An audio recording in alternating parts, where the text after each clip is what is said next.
Hi, Gemini. Welcome to your January 2024 tarot reading. I almost said astrology reading, which you can also get over on Patreon if you would like to see your astrology for the month of January. Things are not slowing down by any means. We have Mercury station direct yesterday, actually, on January 1st. And we have Uranus stationing direct in your 12th house with Jupiter. And all of that will be trying some 8th house Capricorn energy. So there's a lot of changes, unexpected changes that are coming up for Geminis. Absolutely positive, like really great, positive, unexpected changes. It's really dependent upon how you allow yourself to shift and move. I kind of feel like you're coming into January with some pretty heavy emotions. And I feel like you're coming into January really wanting to give your energy to balance, to wanting to balance some things, and wanting to give your energy to closure. I feel like there's a lot of closure that's necessary here. We have the Queen of Cups was the first card that came out. So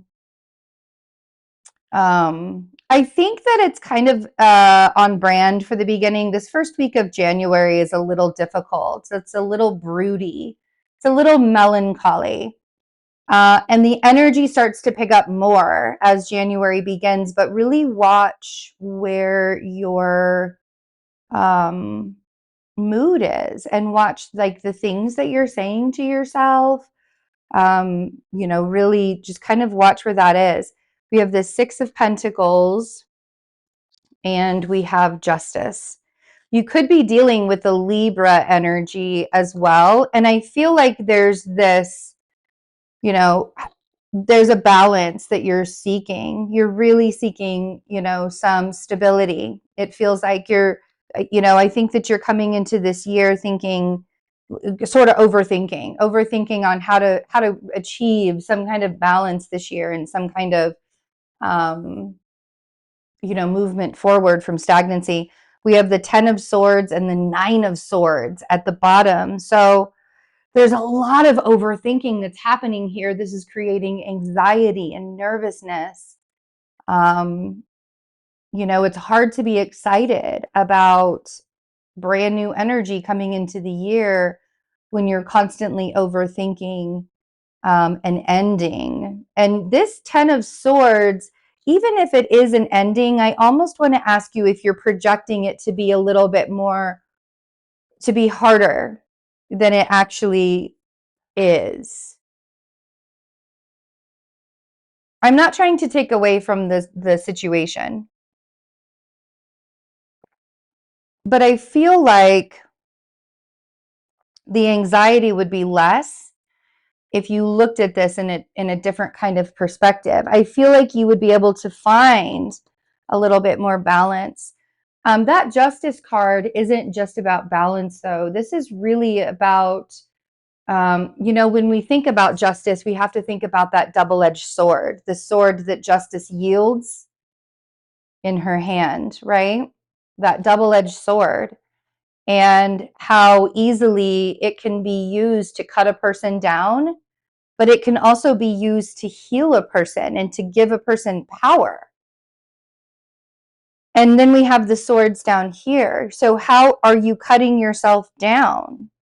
Or how are you giving yourself power? I feel like you're cutting yourself down. I feel like you are being really hard on yourself in January. So let's clarify. The Queen of Cups. Ooh.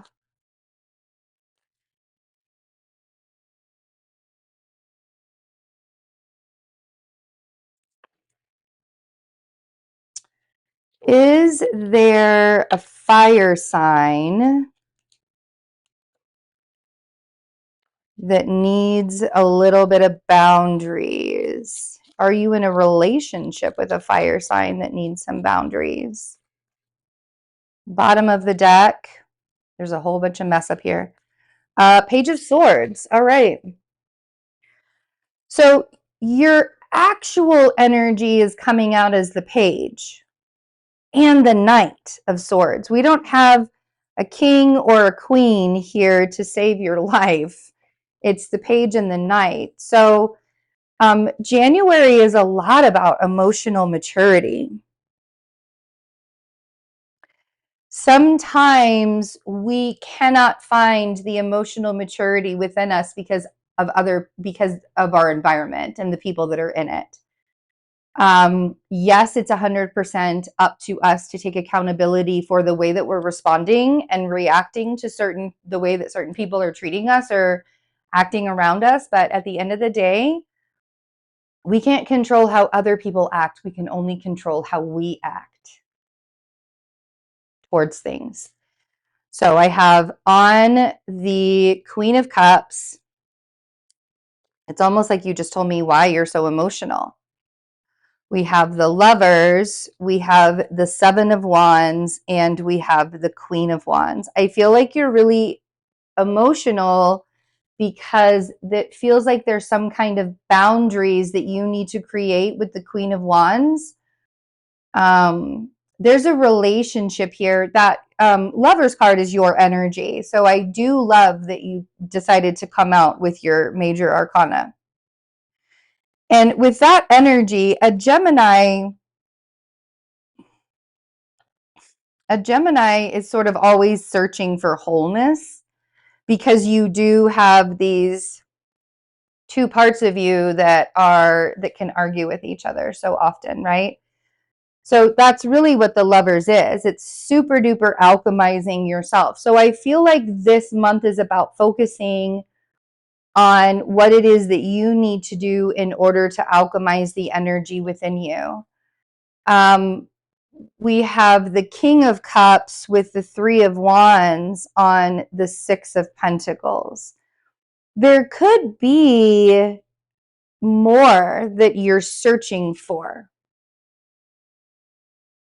I almost want to say that I want you to put your energy towards, and that intuitive, because you have the Queen of Cups here and you have the King of Cups here. And I feel like, there's this intuitiveness of, this knowing, all knowing that you have in January, that it's time for you to start putting your energy into something more in your life. Like this Three of Wands, this guy is ready to go. He is ready for his journey. He's made the decision on the direction he needs to go in. Now he just has to take action on it to find that Four of Wands stability. You see how that works? And this is part of your journey, Gemini. You may be separating from an Aquarius, or you may be bringing some balance into your life with an Aquarius energy. We have the Star with the Justice card, but I feel like this balance that you are seeking, Gemini, is also seeking you.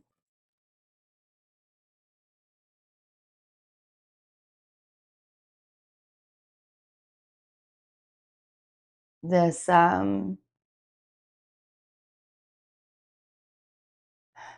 wanting to go through like the most tumultuous parts of your life anymore is, that kind of calm and serenity. The serenity that you seek is also seeking you. And I feel like that it's necessary for you to put boundaries with people in order for you to find this serenity. Very wise Gemini moon friend of mine once said that you cannot find peace within yourself if your environment and the people around you, if you're still allowing them to treat you the way that they continue to treat you. I'm going to move this over a little, this direction. There we go. That's better. You cannot find peace within yourself if your environment and the people around it are still being allowed to bully you. right? So this ending, this fear of an ending is a really big shift. And I think an argument might come with it. We have a lot of Uranus energy that's going on in your 12th house. That Uranus is stationing direct. Last year when Uranus stationed direct, I watched everybody's lives just kind of go like turn upside down. That's why we have this serenity going on behind us, is because, you know, January does not slow down. And there's a change that's happening with you. When we get the Wheel of Fortune energy, which I've been saying, January is actually full of Wheel of Fortune energy. But it's not always necessarily comfortable, that Wheel of Fortune energy. Sometimes we have to look at this energy and be like, okay, I guess I'm just going to surrender to the shits, to the shit of it, right? But once you surrender to the shit of it, and once you get yourself to the other side of it, that's when serenity can start to become your friend.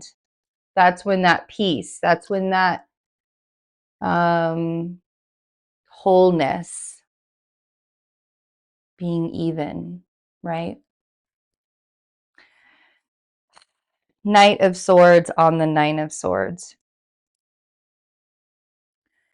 I feel like you're fighting for something, and I feel like your words are not necessarily the most adult words. Page of Swords, Knight of Swords, Nine of Swords. I think the arguments that you're having are stemming from your anxiety of what the future holds, that overthinking anxiety, the fear of how everything is going to turn out.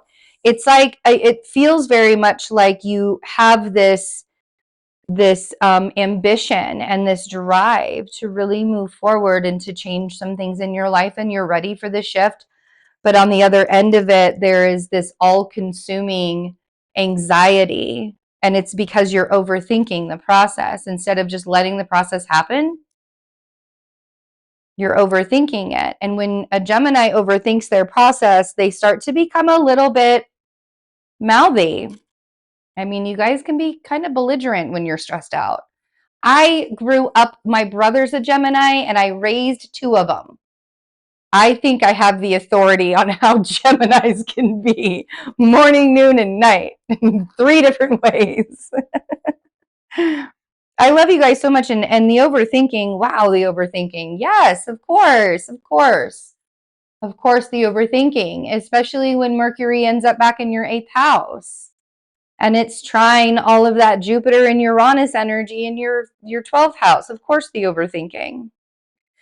Be careful of the words that you say to the people around you. I feel like this fire sign, and you will end up becoming stable towards the end of January. But I feel like you guys got to get through some things first. I'm not entirely sure what that looks like, but it looks like almost a truce, right? 4 of Wands with this fire sign. I feel like there's some honesty that needs to come out. But if you're just kind of ignoring the things that you got to do right now, I say focus on what you have to focus on. There are some seeds that you're planting to move. Even even hearing some like physical actual movement maybe happening in the coming months. And I think January is just that time for you to plan. And so instead of overthinking, plan. Get yourself grounded. Get yourself a little bit balanced, and know that this is just part of the journey too. Even the rough stuff, Gemini. I love you guys. Thanks for hanging out with me for another month of your energies in your horoscope. Please take good care of yourselves. Have a wonderful January, and take good care of each other too. Bye.